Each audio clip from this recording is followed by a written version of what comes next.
ఈరోజు దేవుని వాగ్దానం మీకా గ్రంథం 2వ అధ్యాయం 13వ వచనం.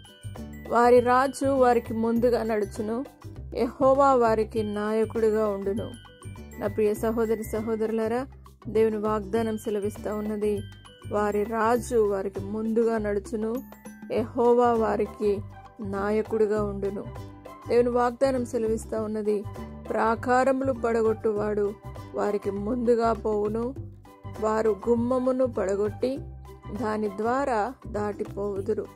వారి రాజు వారికి ముందుగా నడుచును, యెహోవా వారికి నాయకుడిగా ఉండును.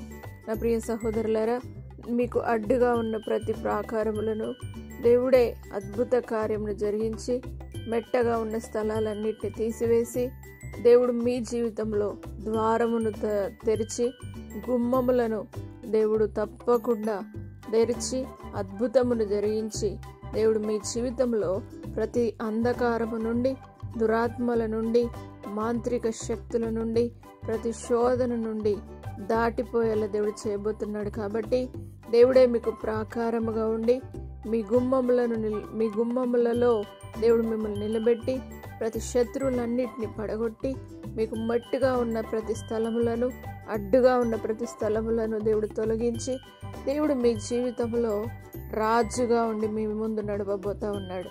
రాజులుగా, యాజక సమూహంగా, సొత్తైన ప్రజలుగా దేవుని సన్నిధిలో మీరు నడిచినప్పుడు ఆయన మీకు ముందుగా ఉండి ఆయన నడుస్తాడు. కాబట్టి యెహోవా వారికి నాయకుడిగా ఉండును అన్న వాగ్దానాన్ని దేవుడి రోజు మీతో తెలియజేస్తూ ఉన్నాడు.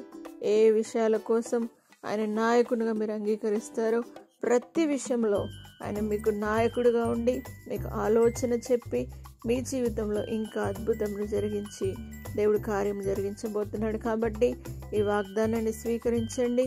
రాజుగా దేవుడు మీ ముందుండి నడుచునుగాక, మీకు నాయకుడిగా ఉండి దేవుడు నడుచునుగాక. ప్రార్థన. పరిశుద్ధుడా, నమ్మదగిన దేవా, మీరు ఎంతైనా నమ్మదగిన దేవుడు. దేవా, మీరు రాజుగా మా ముందుండి నడిపించే దేవుడు నాయన. పరిశుద్ధాత్మ దేవా, మీరు నాయకుడిగా ఉండి నడిపించే దేవుడు. రాజుల రాజా, మహోన్నతుడా, నీకు వందనాలు. దేవా, మీరు మాకుండగా మాకే భయము లేదు నాయన. దేవాని స్తోత్రం యేసయ్యా, మీరు మాకు నాయకులుగా ఉండగా మాకే దిగులు లేదు నాయన. మీరు నడవవలసిన మార్గాన్ని మాకు తెలియజేయండి. దేవా, మెట్టుగా ఉన్న ప్రతి స్థలాలను దేవాని స్తోత్రం వేసి అడ్డుగా ఉన్న ప్రతి విధమైన గోడలను కూల్చివేసి దేవా ద్వారమును తెరిచి దేవాని స్తోత్రం వేసి మా జీవితంలో మీరు ముందుగా నడిచి మా జీవితంలో మీరు నాయకుడిగా ఉండి మా జీవితంలో గొప్ప మేలు చేత నింపి ప్రతి ఒక్కరి జీవితంలో అద్భుత కార్యాలు జరిగించి ప్రతి ఒక్కరిని తండ్రి స్తోత్రం యేసయ్యా, రాజులుగాను యాజక సమూహముగాను నీ సొత్తైన ప్రజలుగా తీర్చిదిద్ది ప్రతి ఒక్కరిని మెండైన దీవెనలతో బలపరిచి భద్రపరిచి అద్భుతమును జరిగించగలరని నజరేయుడైన యేసు పరిశుద్ధ నామమును బట్టి అడిగి వేడుకుంటున్నాము తండ్రి, ఆమేన్. దేవుడు మీ జీవితంలో మేలు జరిగించునుగాక.